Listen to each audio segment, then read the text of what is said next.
medios costeros o ambientes más corrosivos. Sin embargo, estos aceros todavía no son tan comerciales. Entonces yo puedo proponerlo, pero tengo que analizar o ver en el mercado si existe todavía la lámina o el tubo.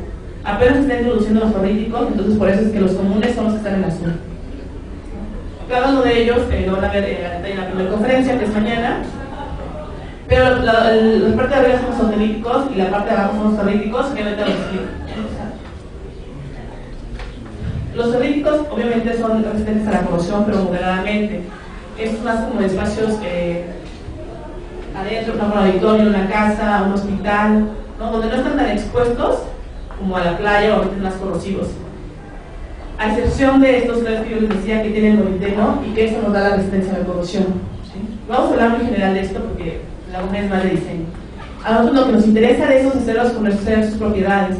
Y una propiedad importante es que son magnéticos. ¿Por qué? Porque lo podemos ocupar para nuestros diseños. En una universidad hicieron unas bancas para el jardín y en el respaldo tenían como unos cojines. Lo que ellos hicieron es que al cojín, la parte de adentro le pusieron un imán y ocuparon un acero ferrítico. Entonces ponían el imán y obviamente por la propiedad magnética nada más se pegaba, no tenían que remacharlo, pegarlo ni unirlo de otra manera. Entonces ahí están ocupando la propiedad magnética y eso es importante conocerlo. También es importante conocer que un caso particular es 430. Cuando nosotros soldamos el 430 y a él mismo doblamos, se nos va a quebrar el acero inoxidable, porque 430 tiene esa peculiaridad, que no se puede soldar adecuadamente. Es el único caso, 430. Entonces, esos son los dos puntos que debemos conocer como diseñadores. En el caso de los sostenibles, debemos conocer, bueno, obviamente que son materiales higiénicos, que pueden estar en contacto con los alimentos, que también soportan ambientes más agresivos como en playas, o como por ejemplo en contacto con la sangre, o a lo mejor en contacto con alimentos que son muy corrosivos como la soya, que no son magnéticos. Eso es lo que nos importa conocer, que son fácilmente maleables, que podemos embutirlos, que podemos doblarlos, que podemos soldarlos de todos los calibres. Obviamente no nos van a dar ningún tipo de problema estos aceros, pero obviamente el costo es más elevado, como un 30-40% que los ferríticos. También debemos conocerlo, ¿no? Porque a lo mejor proyectamos en un ferrítico y nos damos cuenta que en cuanto a costos estamos pues debajo de las utilidades. Algo importante es que ustedes conozcan que entre un 304 y un 316, el 316 es como 50% más caro que un 304. Entonces también debemos conocerlo y ver dónde vamos a seleccionarlo. El ejemplo del ferrítico. Si ustedes van a hacer una carcasa para bocina, ¿qué tipo de acero utilizarían? Es una bocina que va a estar a lo mejor aquí en la parte del auditorio, pero es la carcasa para la bocina. ¿Qué acero utilizarían? ¿Ferrítico o acerítico? A ver, allá atrás. De playera azul. Sí. ¿Qué tienes la mano así? Sí. ¿Mandé? Ferrítico porque es más barato. A ver, ¿tú qué tienes? ¿Ferrítico o acerítico?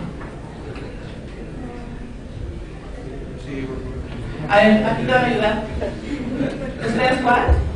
Yo digo que el acerítico no tiene propiedad magnética. Exacto, ¿no? ¿Qué le pasa a una bocina cuando le ponemos un imán? Bueno, hay interferencia. Hay interferencia, entonces no podemos ocupar un ferrítico porque nos afecta las propiedades del circuito de la bocina, ¿no? Entonces, a lo mejor por ambiente funciona, pero por función no, ¿sí? Entonces, bueno, tenemos que poner un acerítico. Y esas son las características que debemos conocer del acero para evitar algún tipo de error. Por eso, material higiénico, ¿sí que le adelantamos? Es una comparativa. Esta es una estructura que está haciendo oxidable con acero de carbón. Obviamente se colocó en el mismo día. Ustedes pueden ver cómo está el acero de carbón y cómo está el acero inoxidable. Obviamente donde hay puntos de contacto se da la corrosión galvánica, también se va a explicar mañana exactamente qué es, pero es la incompatibilidad de los metales.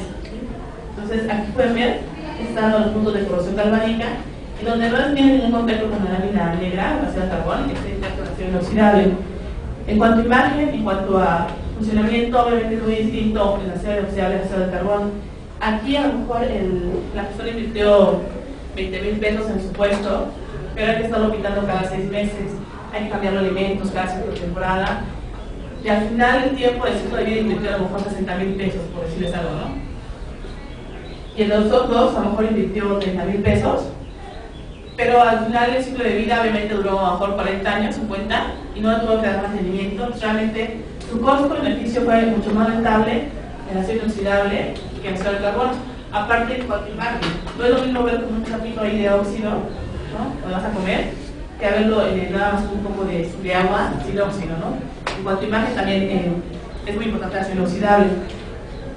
Hay algunas plazas donde también ocupan mucho la imagen de acero inoxidable. No sé si han visto algunos como tipo bancos o pies, que son de acero inoxidable, los como marcos, donde ponen publicidad, donde ponen los menús de los restaurantes o las películas. ¿Sí los han visto? A veces son de madera, a veces son de plástico, pero hay ciertas plazas que tienen otra imagen, otro impacto visual y los ponen en acero inoxidable. Quizá el material está sobrado para la aplicación, ¿no? Para el uso está sobrado, pero ahí el impacto visual es el que le importa, lo que le importa a los dueños, a los clientes. Entonces ahí el acero inoxidable está utilizándose como un impacto visual. Si me dura 5, 10, 20 años, eso no me importa, porque yo lo voy a utilizar nada más a lo mejor un mes, 2 meses, ¿no? Esa es otra diferencia de acero inoxidable.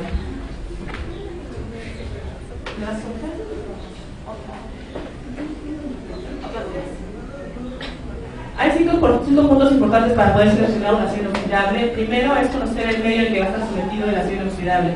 Si va a ser un ambiente en la playa, si va a ser un bote de basura para auditorio, si va a ser un mueble para baño, si va a ser para cocina, si va a ser 300, 400, 441, 304, dependiendo. Aquí, por ejemplo, propiedades mecánicas. Si va a ser un bisturí, necesitamos que tenga un filo, que dure mucho el filo, obviamente por el uso. Si va a ser a lo mejor nada más una banca, no tenemos mayor problema en cuanto a propiedades mecánicas. Si va a ser un tanque, tiene que soportar la presión interna. Si va a ser a lo mejor un parabús, tampoco hay problema realmente. En el caso del bisturí, yo necesito que el filo del bisturí se mantenga. Entonces hay unos aceros que son aceros magnetíticos, anteníticos y mantencíticos. Los aceros mantencíticos. ¿Por qué no están los mantencíticos? Los mantencíticos en México no hay, no se consumen casi. Sí los puedes tú mandar a hacerlo cuando son grandes pedidos, ¿no? Y los maquilan, bueno, te los producen. Pero en México los que se consumen son los ferríticos y austeníticos, realmente. En el caso de los mantencíticos, son aceros que se pueden templar en frío y por lo tanto les puedes dar mayor dureza. Entonces son adecuados para las propiedades mecánicas de un bisturí. Hay que saberlo. La otra característica es saber cómo se va a transformar, si se va a embutir, si se va a troquelar, si se va a rolar. En el caso de los austeníticos no son magnéticos, pero cuando yo lo embuto, algunas partes se vuelven magnéticas porque se estira la estructura del acero. Entonces hay que saberlo. En el caso de la bocina, si ustedes van a hacer la bocina en austenítico para evitar el magnetismo y le embutimos, a lo mejor estamos haciendo como si fuéramos un ferrítico, ¿no? Entonces a lo mejor nada más habría que doblarla o rolarla, o el mínimo proceso para evitar ese magnetismo del acero inoxidable. Costo total es un análisis del ciclo de vida, de mantenimiento, de cambio de elementos, vida en servicio, y la disponibilidad es de que hay que ver qué hay en el mercado, si hay láminas, tubos ornamentales, tube pipe, PTR, barras, o sea, conocer todo lo que hay en el mercado. Hay unos aceros inoxidables que son coloreados, texturizados, que obviamente también los conseguimos, pero nos tardamos a lo mejor hasta 5 semanas en conseguirlos. Entonces, bueno, habría que analizar si es funcional para nuestro proyecto. Y también en costos, ¿no?